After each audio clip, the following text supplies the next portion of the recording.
So thank you, Andy, and we thank all of you who are here, whose goal is to advance democracy on a bipartisan, nonpartisan, multi-partisan basis, as Andy was saying. And we congratulate all of the winners of these well-deserved awards. Andy and I do go back to the beginning of recorded political time. For one brief shining moment, they elected children to the Massachusetts state legislature. And Andy and I were elected as state representatives in the Great and General Court, as the Massachusetts legislature is called.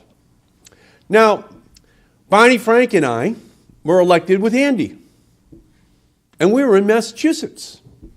And so we meet Andy, we evaluate Andy's superior political skills, and then we conclude, what a shame. He's a Republican in Massachusetts. He has no political future. Nothing will ever come of this guy. He's trapped inside of Massachusetts. But we recognize his superior political skills. And Andy, actually, with Phil Johnson, our good friend, who became the chairman of the Democratic State Party in Massachusetts, he created a commission to root out corruption inside of state government. Then Andy became Secretary of Transportation for George Herbert Walker Bush, and then Chief of Staff for the President of the United States, George W. Bush. And so Andy's career has been something that has made us very proud to have known him since we were just children, just young boys starting out. As I can look out here, many of you will be as well, as you look back at these young people who you are meeting, who are dedicating their lives to trying to make the world a better place. And so thank you, Andy, for those great words. And Andy and I have careers that are dependent upon not actually getting along with the establishment when we were younger and defying predictions. And that's what we hope is now going to happen in the Korean Peninsula. So I was able today to be invited to work with you, to speak to you about the bipartisan fashion in which in almost every corner of the globe, under incredibly difficult circumstances, to promote democratic institutions, freedom, and human rights that the National Endowment of Democracy seeks to advance every day. And it steadfastly supports organizations devoted to improving the lives of North Koreans. It is critical that we all try to help bring about change in that country so the people can prosper. But to make that vision a reality, we also must deal with the North Korean regime's dangerous and destabilizing activities. Today, as we look back at the summit between President Trump and Kim Jong Un, I remain concerned that the rhetorical and written outcomes of the meeting fall short of what is needed to launch a credible diplomatic process towards peace. Let me be clear. After the heated rhetoric from both sides, the president's turn towards engagement was, by all accounts, a very welcome development. After all, there is no military solution to the North Korean nuclear crisis. And I know that many of us were concerned that the president was backing himself into a corner that could only lead to military action. That is why I have long advocated for direct engagement, and the president's outreach is notable no matter how unorthodox. But if we are to succeed in reaching a durable solution to the North Korea crisis, we must view the summit as the beginning of a long process.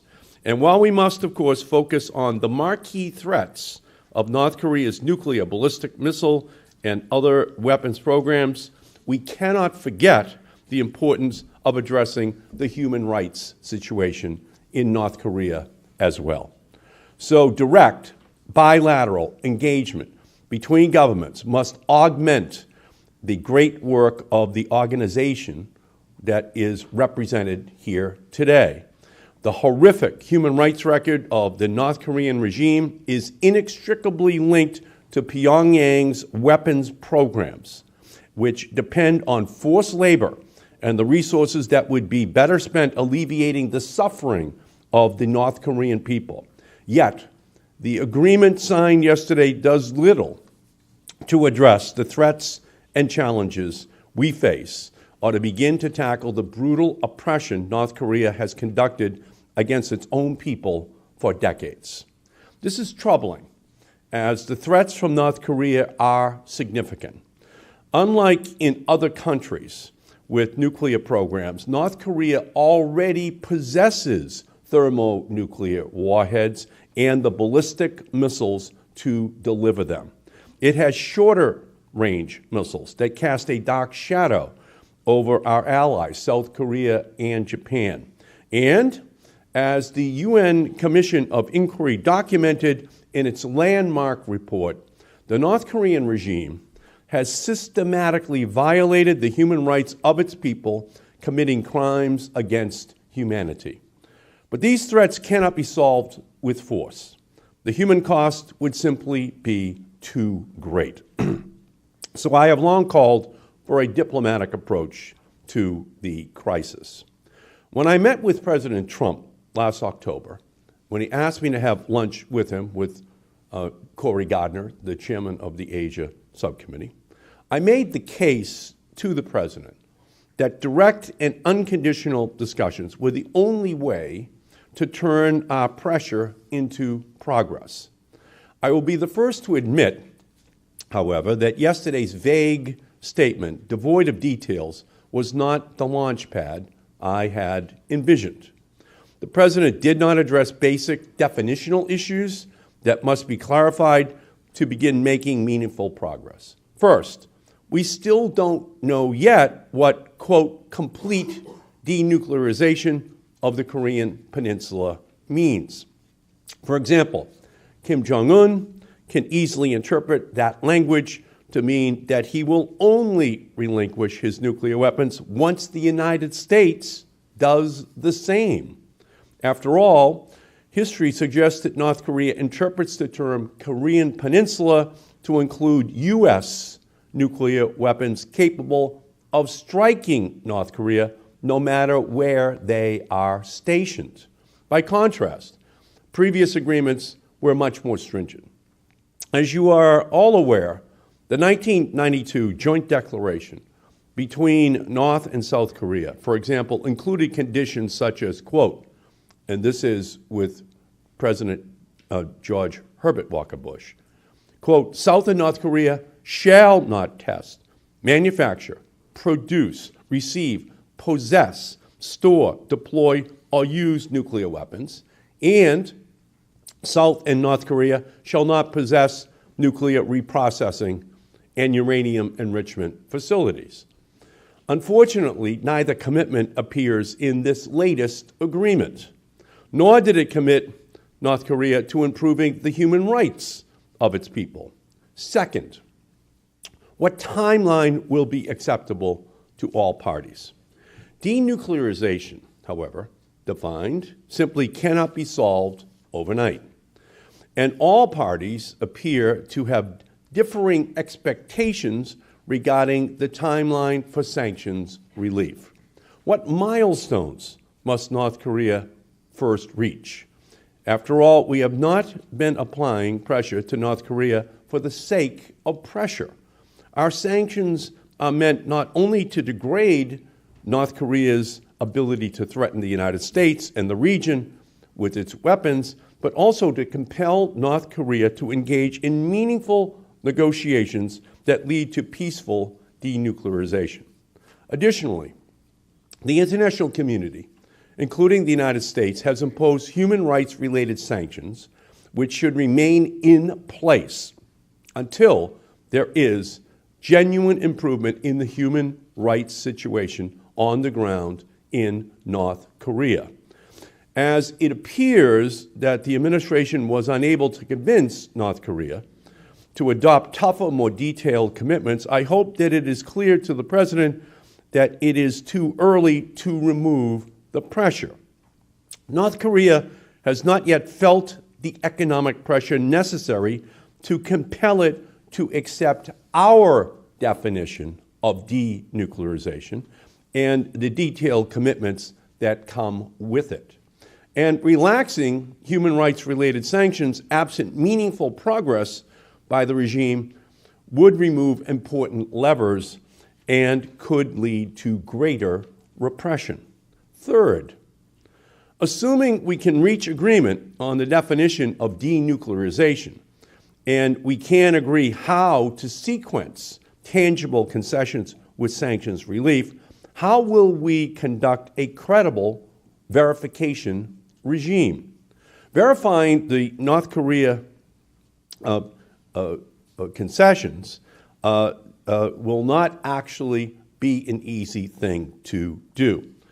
So we have to ensure that we have verified that they have truly abandoned their weapons program, and that will become an unprecedented challenge for our country. North Korea must relinquish or destroy the warheads themselves, as well as the facilities it uses to manufacture weapons-grade nuclear materials and related components. And we must ensure that the regime has not stashed extra warheads deep in secluded bunkers or mountain hideaways safe from the prying eyes of weapons inspectors. And similarly, the lack of access in North Korea means verifying real improvement in the human rights situation will be equally difficult to achieve. The honorees here today and the panelists who will speak after me have dedicated their time, their talent, and much of their lives to improving the lives of ordinary North Koreans. I know that many here will talk about the work of the four honoree organizations, and so I won't delve into too much detail, but I want to note how the work of these organizations can help address the North Korean human rights situation.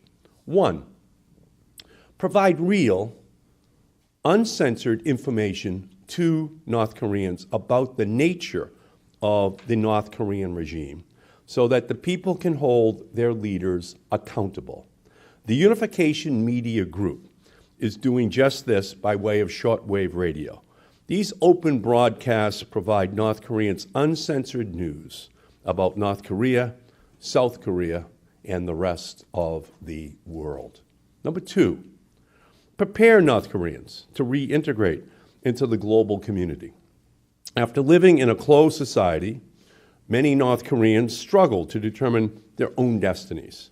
Now, Action in Unity for Human Rights is bringing together North Korean youth defectors with South Korean counterparts to help prepare North Koreans to successfully integrate into South Korean society. And number three, continue to raise awareness about the suffering of the North Korean people. Citizens Alliance for North Korean Human Rights is here today because of the significant role it has played in raising awareness of the human rights situation in North Korea, including efforts that led to the UN Commission of Inquiry and the Transitional Justice Working Group builds on the incredible work of the COI by documenting and mapping the crimes against humanity committed by the North Korean regime. These groups are up against a formidable foe in the Kim regime. And as we try to mitigate the threats from North Korea, we must be wary of the Kim Family Playbook, which Kim Jong Un pulled out again during yesterday's summit. True to form, Kim ran the same plays as his father and his grandfather. 1, front-load rewards, delay concessions. Kim appears to have secured a commitment from the United States to curtail joint military exercises and the advocacy of China's foreign ministry in supporting the loosening of sanctions on North Korea, all despite the lack of any tangible evidence of denuclearization. And 2, use sleight of hand to make irrelevant actions seem meaningful by supposedly demolishing its nuclear test site and a missile engine test stand. North Korea is claiming that it has not made real progress despite not destroying a single warhead or missile. And all of this takes place under the shroud of ambiguity. The Trump-Kim agreement is so vague that it imposes no clear requirements on North Korea. For every potential concession, we must ask ourselves whether it is truly an irreversible step towards denuclearization and reciprocate appropriately. We must also keep the pressure focused on areas such as human rights where there has been little or no meaningful progress. Most of us agree on what North Korea needs to do. The trick is figuring out how to get there. We must stay focused on the security situation, but not at the expense of the human rights agenda. So to successfully navigate the hazards, we must follow these principles. Number 1, do not sell out our allies. We must not allow North Korea to believe that the alliance framework, which has served as the foundation for regional peace and security, is anything other than unshakable. Unfortunately, South Korea seemed to be caught off guard by President Trump's announcement on military exercises. And as the honorees today demonstrate, few understand the challenges faced by average North Koreans better than the South Korean organizations working closely with defector populations. 2, do not prematurely release the pressure valve. China, North Korea's chief enabler, already is easing pressure on its neighbor. North Korean goods already are becoming more abundant in China despite being banned by United Nations Security Council resolutions. And that was before the Chinese Foreign Ministry suggested easing the pressure on North Korea yesterday. Just as sanctions play an integral role in encouraging North Korea to meaningfully engage in the negotiating table, they have similarly played a critical role in encouraging the regime to confront the human rights situation within its borders. After the 2014 Commission of Inquiry report was published, North Korea's foreign minister addressed the UN General Assembly for the first time in 15 years and offered to hold a human rights dialogue with countries not hostile to it.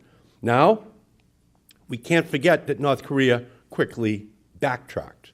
After the UN General Assembly referred the Commission's findings to the Security Council in December of 2014, North Korea refused to cooperate further. But progress on this and every other issue with North Korea is measured in inches, not miles. And third, focus on the threat at hand, but not at the expense of human rights. North Korea's nuclear warheads and other dangerous weapons and their delivery systems are threats that require immediate action. But we cannot forget the unacceptable human rights situation facing the North Korean people. Kim Jong Un's growing ability to hold the U.S. homeland at risk is, after all, the driving factor in the escalating crisis. But the suffering of the North Korean people is inextricably linked to North Korea's nuclear and ballistic missile program. And fourth, build American diplomatic capability and infrastructure. Diplomacy is a team sport, and no matter what commitments leaders make, it is only through a well-staffed and resourced professional diplomatic corps that it becomes a reality.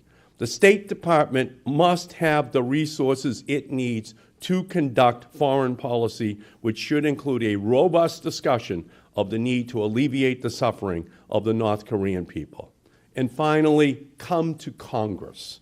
To achieve a lasting solution, to the crisis, the Trump administration must work with Congress to shape the contours of any future deal. And any final agreement should take the form of a treaty to be ratified by the United States Senate so as to increase its shelf life. And should talks collapse, we must impress upon the administration that a preventative attack will not be justified. There may be a military option, but there is no military solution to the North Korean nuclear threat. It would become catastrophic very quickly if a war ever broke out on the Korean Peninsula. So we need to avoid that outcome at all costs. We should be ready with additional measures to further increase economic pressure on the Kim regime should there fail to be meaningful progress. After all, we have an obligation to American families, to our allies, and to the region to say unequivocally that we did everything in our power to curb North Korea's dangerous behavior without resorting to conflict. So again, we thank Ned for everything which it does on a daily basis. I congratulate all of the honorees for their well-deserved rewards for their work in the past in anticipation of all of the great work you now are going to do in the future. And it has been my great honor to be here and to be here once again with my great friend, Andy Card. Thank you all so much for having me.